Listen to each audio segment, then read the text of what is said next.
Srećnima bili predstojeći novogodišnji praznici. Malo mi se čujemo u nedjelju, tamo pred badnje večer, pred Božić.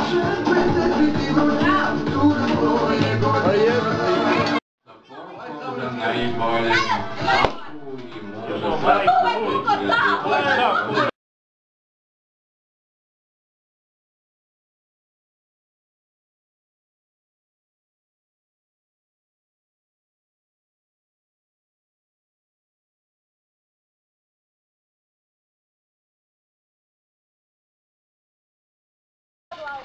Neće, ne boj se. Gledaj sad.